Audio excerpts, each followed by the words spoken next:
ഏറ്റവും കൂടുതൽ ആളുകൾ ചോദിക്കുന്ന ഒരു ചോദ്യമാണ്, ഈ യുദ്ധം എന്തിനാണ്?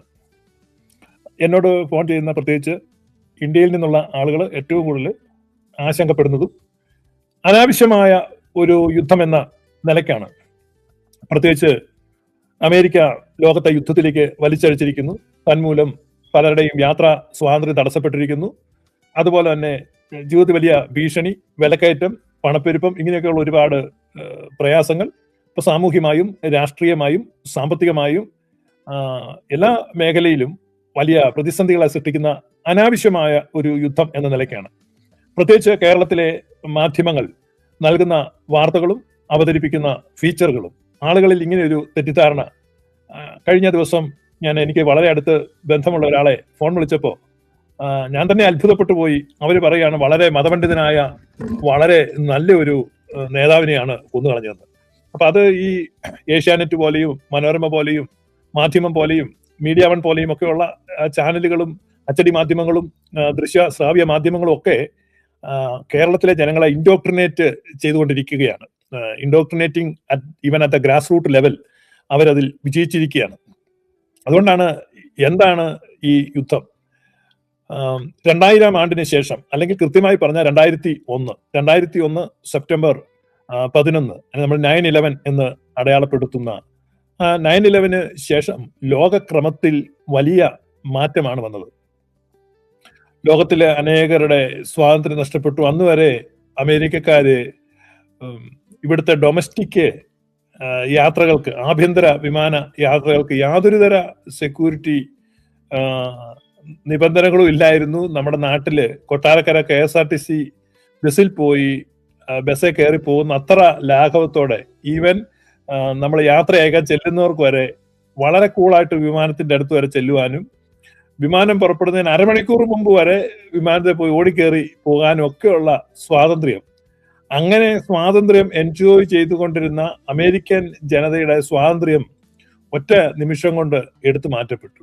പിന്നീട് നീണ്ട വരികളിൽ നിൽക്കുവാനും കർശനമായ സുരക്ഷാ പരിശോധനകൾക്ക് വിധേയമാകാനും ഷൂസും സോക്സും വരെ അഴിച്ചുകൊടുത്ത് പരിശോധിക്കുവാനും അമേരിക്കൻ ജനത നിർബന്ധിതമായി.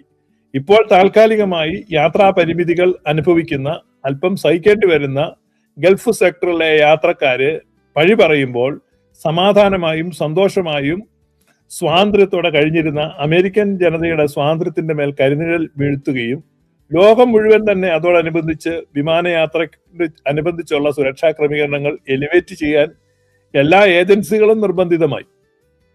ഇപ്പൊ ലോകം ഭീതിയുടെ മുൾമുനയിലായി.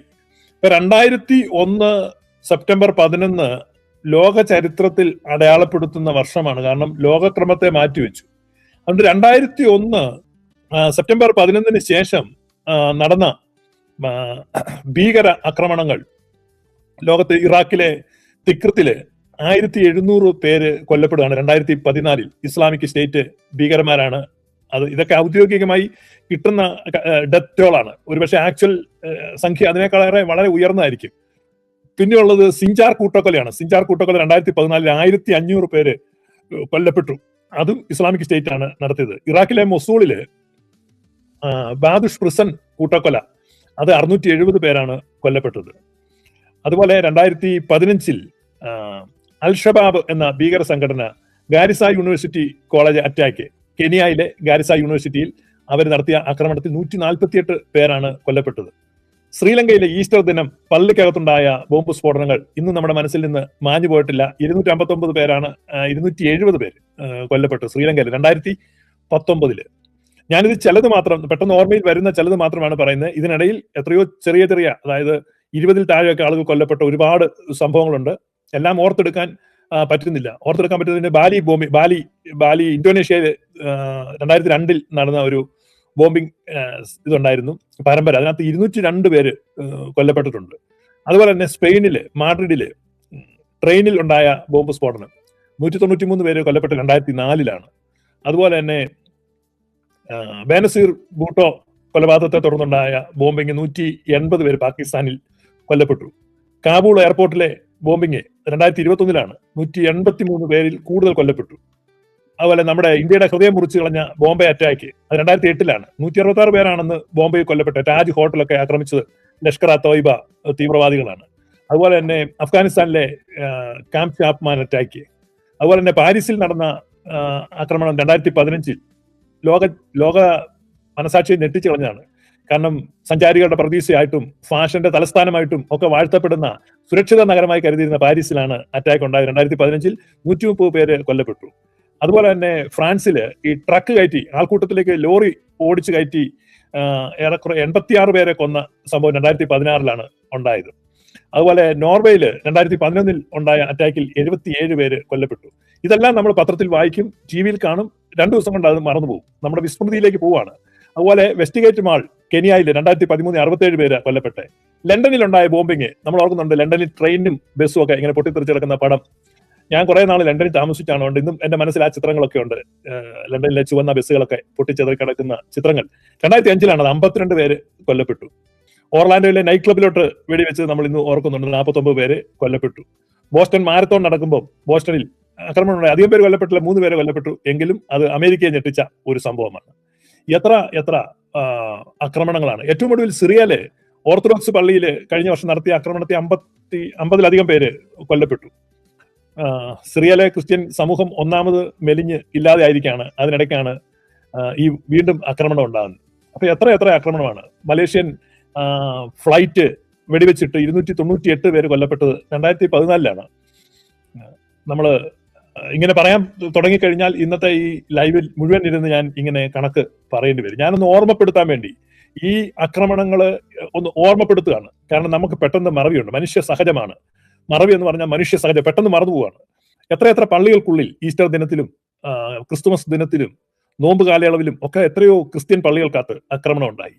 അത് കത്തോലിക്ക എന്നോ ഓർത്തഡോക്സ് എന്നോ പ്രൊട്ടസ്റ്റന്റ് എന്നോ വ്യത്യാസമില്ലാതെ പ്രൊട്ടസ്റ്റന്റ് പള്ളികൾക്കകത്ത് ആക്രമണം ഉണ്ടായിട്ടുണ്ട്, ഓർത്തഡോക്സ് ദേവാലയങ്ങൾക്കകത്ത് ആക്രമണം ഉണ്ടായിട്ടുണ്ട്, കത്തോലിക്ക ദേവാലയങ്ങൾക്കകത്ത് ആക്രമണം ഉണ്ടായിട്ടുണ്ട്. ഇങ്ങനെ ലോകം മുഴുവൻ അശാന്തി വിതച്ചുകൊണ്ട് ഈ ആക്രമണം നടത്തുന്ന ഈ ഭീകര സംഘടനകൾ, ഇവർക്ക് എവിടെ നിന്നാണ് ഈ ആയുധങ്ങളും പണവും കിട്ടുന്നത്? അപ്പോ തീവ്രവാദത്തിനെതിരായി പോരാടുന്ന ആളുകൾ ഇതിനെപ്പറ്റി ട്രേസ് ചെയ്യാണ്. ഈ ഭീകരന്മാർക്കുള്ള ആയുധങ്ങളുടെയും പണത്തിന്റെയും ഒഴുക്ക്, ആ സോഴ്സുകളെ കണ്ടെത്തി നശിപ്പിക്കുക, ആ ഒഴുകുന്ന ആ ലിങ്കുകളെ ബ്രേക്ക് ചെയ്യുക. ഇതാണ് തീവ്രവാദത്തിനെതിരായിട്ടുള്ള ഏറ്റവും ശക്തമായ പ്രതിരോധ നടപടികൾ. എവിടെയെങ്കിലും ഒരു തീവ്രവാദ ആക്രമണം ഉണ്ടായി കുറെ പേര് കൊല്ലപ്പെട്ടു കഴിഞ്ഞ് ഒരു ലമന്റേഷൻ നടത്തുന്നതിൽ, ഒരു വലിയ പ്രലാപം കഴിക്കുന്നതിലൊന്നും അർത്ഥമില്ല. മറിച്ച് ഈ ലോകം സുരക്ഷിതമാകണമെങ്കിൽ, ഭാവി സുരക്ഷിതവും സമാധാനപൂർണവും ആകണമെങ്കിൽ തീവ്രവാദത്തിന്റെ അടിവേരുകൾ അറുത്തേ മതിയാകും. അതുകൊണ്ട് തീവ്രവാദത്തിനെതിരായി സന്ധിയില്ലാ സമരം, അതുപോലെ തന്നെ 21-ാം നൂറ്റാണ്ടിന്റെ ആരംഭത്തിൽ തന്നെ ഏറ്റവും വലിയ പ്രഹരമേറ്റത് അമേരിക്കയ്ക്കാണ്. അമേരിക്കയുടെ ഹൃദയത്തിലെ മായാത്ത മുറിവാണ് അമേരിക്കയുടെ പ്രൈഡായിട്ട് ഉയർത്തിയിരുന്ന ട്വിൻ ടവറിനെ തകർത്തുകൊണ്ട് 5000-ലധികം 6000-ഓളം പേര് അന്ന് ന്യൂയോർക്കിൽ കൊല്ലപ്പെട്ടു. അതുകൊണ്ട് തീവ്രവാദത്തിന്റെ അടിവേരുകൾ അറക്കും, അതിന്റെ അവസാനത്തെ അതിര് വരെ എത്തി അതിനെ നശിപ്പിക്കുമെന്ന് ഉഗ്രപ്രതിജ്ഞ അമേരിക്കൻ ജനത ആർജവത്തോടെ കൈക്കൊണ്ട പ്രതിജ്ഞയാണ്. അതിനിടയ്ക്ക് അതിനെ സ്ലോ ഡൗൺ ചെയ്യിക്കുന്ന ഇടക്കാലത്ത് ഒരു ഹുസൈൻ അമേരിക്കയുടെ പ്രസിഡന്റ് ആയപ്പോൾ അതൊന്ന് സ്ലോ ആയിപ്പോയി. എന്നാൽ ഇപ്പോൾ അമേരിക്കയുടെ സിംഹക്കുട്ടി ഡൊണാൾഡ് ജെ ട്രംപ് അധികാരത്തിൽ വന്നിരിക്കുകയാണ്. തീവ്രവാദത്തിനെതിരെ സന്ധിയില്ലാത്ത സമരമാണ്. ഈ തീവ്രവാദ സംഘടനകളുടെ ഫണ്ടിങ് സോഴ്സുകൾ അന്വേഷിക്കുമ്പോൾ ഈ തീവ്രവാദ സംഘടനകൾക്ക് മുഴുവൻ ഫണ്ട് ചെയ്യുന്നത് ഇറാനാണ്. ഇറാൻ തന്റെ ഓയിൽ പണം കൊണ്ട് ഈ തീവ്രവാദ സംഘടനകളെ ഫണ്ട് ചെയ്യുകയാണ്. ഇറാൻ നേരിട്ട് യുദ്ധം ചെയ്യാതെ ഇസ്രായേലിനെതിരെ ബോംബുകളും മിസൈലുകളും ആത്മഹത്യാ സ്ക്വാഡുകളും അയക്കുന്ന ഹിസ്ബുള്ള, അതുപോലെ ഹൂത്തികൾ, ഇങ്ങനെയൊക്കെയുള്ള സംഘടനകൾ അത് യഥാർത്ഥത്തിൽ ഇറാന്റെ ബിനാമികളാണ്. അതിനെ പ്രോക്സി വാർ എന്നാണ് പറയുന്നത്. അപ്പൊ ഇറാൻ നടത്തുന്ന പ്രോക്സി യുദ്ധം, പ്രോക്സി വാർ ആണ് സത്യത്തിൽ യഥാർത്ഥത്തിൽ നേരിട്ട് യുദ്ധം ചെയ്യാതെ ഒളിയുദ്ധം അല്ലെങ്കിൽ മായായുദ്ധം ആണ് ഇറാൻ അവലംബിച്ചത്. കഴിഞ്ഞ നാളുകളിലെ പ്രോക്സി വാറുകളാണ്. ഈ പ്രോക്സി വാർ നടത്തുന്ന ഹിസ്ബുള്ളയുടെ ആയുധ ശേഖരവും അവരുടെ സാമ്പത്തിക ശേഷിയും ആരെയും അമ്പരിപ്പിക്കും. ഇപ്പൊ ഹിസ്ബുള്ളക്ക് എവിടെ നിന്നാണ് ഇത്രയും പണം? ഹിസ്ബുള്ളക്ക് എവിടെ നിന്നാണ് ഇത്രയേറെ ആധുനികമായ ആയുധങ്ങളും സന്നാഹങ്ങളും കിട്ടുന്നത്? അപ്പൊ അതുകൊണ്ട് അവരുടെ സോഴ്സ് ഇറാനാണെന്ന് സംശയരഹിതമായി കണ്ടെത്തിയിട്ട് ഇറാൻ എന്ന ആ സോഴ്സ് ലോകത്തിന്റെ സമാധാനത്തിന്, മനുഷ്യരാശിയുടെ ഭാവിക്ക് ഭീഷണിയായി നിൽക്കുന്ന ഒന്നാണെന്ന് മനസ്സിലിട്ട് അതിനെ തെരഞ്ഞു പിടിച്ച് നശിപ്പിക്കാനാണ് ഇപ്പം ഇസ്രയേലും അമേരിക്കയും സംയുക്തമായിട്ട് നടത്തുന്ന ഈ ആക്രമണം. ഇത് പലപ്പോഴും മലയാള മാധ്യമങ്ങൾ, അതിനെ മാധ്യമങ്ങൾ അവതരിപ്പിക്കുന്ന പോലെ ഇത് അനാവശ്യമായ ഒരു യുദ്ധമല്ല. ഇത് ലോക സമാധാനത്തിന് വേണ്ടി, ഭാവിയുടെ സുരക്ഷിതത്വത്തിന് വേണ്ടി നടത്തുന്ന ഒരു ഓപ്പറേഷനാണ്. അതുകൊണ്ട് ഗൾഫ് മേഖലയിൽ യാത്രാക്ലേശം അനുഭവിക്കുന്ന, താൽക്കാലികമായ പരിമിതികൾ മൂലം കഷ്ടപ്പെടുന്ന പ്രിയപ്പെട്ട പ്രേക്ഷകരെ ഒരു കാര്യം മനസ്സിലാക്കുക, നമ്മുടെ പ്രിയപ്പെട്ടവരെ ഓപ്പറേഷൻ തിയേറ്ററിൽ സർജിക്കൽ റൂമിൽ കയറ്റി സർജറി നടക്കുമ്പോൾ ഓപ്പറേഷൻ തിയേറ്ററിന്റെ പുറത്ത് നിങ്ങൾ കാത്തു നിൽക്കുന്ന ക്ഷമയോടെ കാത്തു നിൽക്കേണ്ടതാണ്. കാരണം ലോകത്ത് നടക്കുന്ന എല്ലാ ഭീകര പ്രവർത്തനങ്ങളുടെയും സോഴ്സിനെയാണ് ഇപ്പോൾ അറ്റാക്ക് ചെയ്തുകൊണ്ടിരിക്കുന്നത്. ഓരോ സ്ഥലത്തും പള്ളികളിൽ ബോംബ് പൊട്ടിത്തെറിക്കുമ്പോഴും, തെരുവുകളിലും മാർക്കറ്റുകളിലും ബോംബുകൾ പൊട്ടിത്തെറിക്കുമ്പോഴും, ട്രെയിനുകളിലും ബസ്സുകളിലും ബോംബ് പൊട്ടിത്തെറിക്കുമ്പോൾ, വിമാനങ്ങൾ റാഞ്ചപ്പെടുമ്പോഴും നമ്മൾ ഉത്കണ്ഠപ്പെടാറുണ്ട്, ഉത്കണ്ഠയുടെ മുൾമുനയിലൊക്കെ നിൽക്കാറുണ്ട്. പക്ഷെ അതൊക്കെ എവിടെ നിന്നാണ് ഇത്തരത്തിലുള്ള ഭീകര സംഘടനകൾ വന്നിട്ടുള്ളത്? ഇസ്ലാമിക തീവ്രവാദത്തിന്റെ സോഴ്സ് ഏതാണ്? ആ സോഴ്സിനെയാണ് കണ്ടെത്തി ഇപ്പോൾ നശിപ്പിച്ചുകൊണ്ടിരിക്കുന്നത്. മറ്റു ചില രാജ്യങ്ങളും ഇസ്ലാമിക തീവ്രവാദത്തിന് ഫണ്ട് ചെയ്യുന്നുണ്ട്, അതും ലിസ്റ്റ് ചെയ്യപ്പെട്ടിട്ടുണ്ട്. ഇറാന് ശേഷം അവരെയും ടാർഗറ്റ് ചെയ്യും, അവരെയും ആ ലിങ്കുകളെ നിർവീര്യമാക്കുകയോ സോഴ്സുകളെ ഇല്ലാതാക്കുകയോ ചെയ്യും. കാരണം തീവ്രവാദത്തിനെതിരെ ഉള്ള യുദ്ധം അമേരിക്ക പ്രതിജ്ഞാബദ്ധമായിട്ട് ഇസ്രായേലിനോട് ചേർന്ന് നടത്തുന്നതാണ്. കാരണം ഈ ഇസ്രായേലിനാണ് ഏറ്റവും വലിയൊരു പൊട്ടൻഷ്യൽ ത്രെറ്റ് ആയിട്ട് ഇറാൻ നിൽക്കുന്നത്. ഇസ്രായേലിനെ ഭൂമുഖത്ത് നിന്ന് തുടച്ചു മാറ്റും എന്ന് ഓരോ ദിവസവും പ്രഭാതത്തിൽ ഉദ്യോഗസ്ഥരെ കൊണ്ടും വിദ്യാർത്ഥികളെ കൊണ്ടും സത്യപ്രതിജ്ഞ ചെയ്യിക്കുന്ന ഒരു രാജ്യമാണ്. എത്രത്തോളമാണ് അത്തരത്തിലുള്ള മനുഷ്യവർഗത്തിന് ഭീഷണിയായിട്ട് ഇത്തരത്തിൽ വെറുപ്പും വിദ്വേഷവും പകയും സ്വന്തം പൗരന്മാരിലേക്ക് കുത്തിവെക്കുന്ന, ഇഞ്ചക്ട് ചെയ്യുന്ന ഒരു ഭരണകൂടം ഭരിക്കുന്ന രാജ്യം ലോകസമാധാനത്തിന് ഭീഷണിയാണ്. പ്രോക്സി യുദ്ധം നടത്തുവാൻ 20-ലധികം ഭീകര സംഘടനകൾക്ക് ആയുധവും പണവും എത്തിച്ചു കൊടുക്കുന്ന ഒരു രാജ്യത്തെ ഈ ആധുനിക സമൂഹത്തിന് ഒരു സ്വതന്ത്ര പരമാധികാര രാജ്യമെന്ന് കണക്കാക്കാൻ കഴിയില്ല. മറിച്ച് ഒരു തീവ്രവാദ കോളനി, അല്ലെ തീവ്രവാദികളെ സൃഷ്ടിക്കുകയും പരിപാലിക്കുകയും പരിശീലിപ്പിക്കുകയും ചെയ്യുന്ന ഒരു തീവ്രവാദ കോളനിയാണ്. അതുപോലെ തന്നെയാണ് ഇന്ത്യയുടെ അയൽ രാജ്യമായ പാകിസ്ഥാൻ. ഒരു തീവ്രവാദ കോളനി മാത്രമാണ്, അതൊരിക്കലും പുരോഗതി പ്രാപിക്കുന്ന ഒരു ജനാധിപത്യ രാജ്യമല്ല.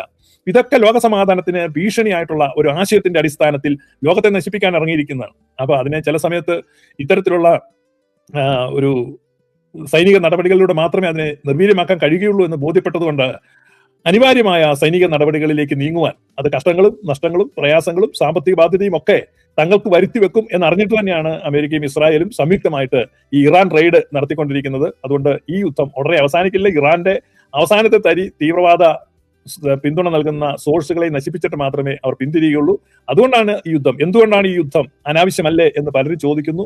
അത് ചോദിക്കുന്നതിന്റെ കാരണം ഈ പ്രോക്സി വാർ നടത്തിക്കൊണ്ടിരുന്ന പ്രോക്സി വാറിൽ പ്രധാനമായിട്ടും ഇറാന്റെ പ്രോക്സി വാറിൽ 4 സംഘടനകളെയാണ് അവർ ഉപയോഗിച്ചുകൊണ്ടിരുന്നത്. മറ്റെല്ലാ തരത്തിലുള്ള ഇസ്ലാമിക് ഭീകര സംഘടനകൾക്കും ഇവർ ഫണ്ടും ആയുധങ്ങളും കൊടുത്തിരുന്നു. എങ്കിലും ഇവരുടെ പ്രധാനപ്പെട്ടത് പ്രോക്സിസ് ലെബനോൻ കേന്ദ്രമായിട്ടുള്ള ഹിസ്ബുള്ളയാണ്. രണ്ടാമത് യമൻ കേന്ദ്രീകരിച്ചുള്ള ഹൂത്തീസ് ആണ്. ഹൂത്തികൾ സൗദിയിലേക്ക് മിസൈൽ വിട്ടു എന്നൊക്കെ നമ്മൾ കാണാം. ആരാണ് ഈ ഹൂത്തികൾ?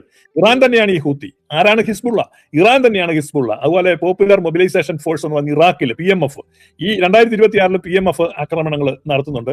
അതുപോലെ തന്നെ സിറിയയിലെ പ്രോ ആസാദ് മിലിഷ്യ എന്ന് പറയുന്ന സംഘടന. അപ്പൊ ഈ 4 സംഘത്തെ പണവും ആയുധവും കൊടുത്ത് സപ്പോർട്ട് ചെയ്യുന്ന ഹമാസിനെയും അതുപോലെ തന്നെ ഇസ്ലാമിക് ജിഹാദിനെയും എല്ലാ സ്ഥലത്തും സപ്പോർട്ട് ചെയ്യുന്ന, പണം കൊടുത്ത് ആയുധം കൊടുത്ത് സപ്പോർട്ട് ചെയ്യുന്ന ഒരു തീവ്രവാദ രാജ്യമാണ്. അപ്പൊ തീവ്രവാദത്തിന്റെ കഴിഞ്ഞ നാളുകളിൽ നമ്മൾ അനുഭവിച്ച, ഇന്ത്യയും ഒരു പരിധിവരെ അനുഭവിച്ച 100 കണക്കിന് തീവ്രവാദ ആക്രമണങ്ങൾ കഴിഞ്ഞ 25 വർഷം, 2021 മുതൽ 25 വർഷം, 1/4 നൂറ്റാണ്ട് കാലം ലോകം അനുഭവിച്ച എല്ലാ മുറിവുകളും, എല്ലാ വേദനകളും, എല്ലാ കഷ്ടങ്ങളും, പള്ളികൾക്കുള്ളിൽ പൊട്ടിയ ബോംബുകൾ, ട്രെയിനുകൾക്കുള്ളിൽ പൊട്ടിയ ബോംബുകൾ, ബസ്സുകൾക്കുള്ളിൽ പൊട്ടിയ ബോംബുകൾ, പ്രിയപ്പെട്ടവരെ നഷ്ടപ്പെട്ടവർ, അവയവങ്ങൾ നഷ്ടപ്പെട്ടവർ, കൈകാലുകൾ ഛേദിക്കപ്പെട്ടവർ, സ്വന്തം കൺമുമ്പിൽ മാതാപിതാക്കൾ പൊട്ടിത്തെറിച്ച് ഒരുപിടി ചാരമായി പോയവർ, ശവം സംസ്കരിക്കാൻ പോലും മൃതദേഹത്തിന്റെ അവശിഷ്ടം പോലും കിട്ടാതെ അലറിക്കറിഞ്ഞ ബന്ധുക്കൾ, അവരുടെ എല്ലാം കണ്ണുനീരിനും വേദനയ്ക്കുമുള്ള മറുപടി ഡൊണാൾഡ് ജെ ട്രംപും ബെഞ്ചമിൻ നെതന്യാഹു നേതൃത്വം നൽകുന്ന അമേരിക്കയും ഇസ്രായേലും അവരുടെ സംയുക്ത സൈന്യവും ചേർന്ന് ഇറാന്റെ മണ്ണിൽ അതിന്റെ മറുപടി കൊടുത്തുകൊണ്ടിരിക്കുകയാണ്. അതുകൊണ്ട് വിമർശകർ തൽക്കാലം വായടയ്ക്കുക, തൽക്കാലം ഒന്ന് ഹോൾഡ് ചെയ്യുക, ഹോൾഡ് യുവർ ബ്രീത്ത്,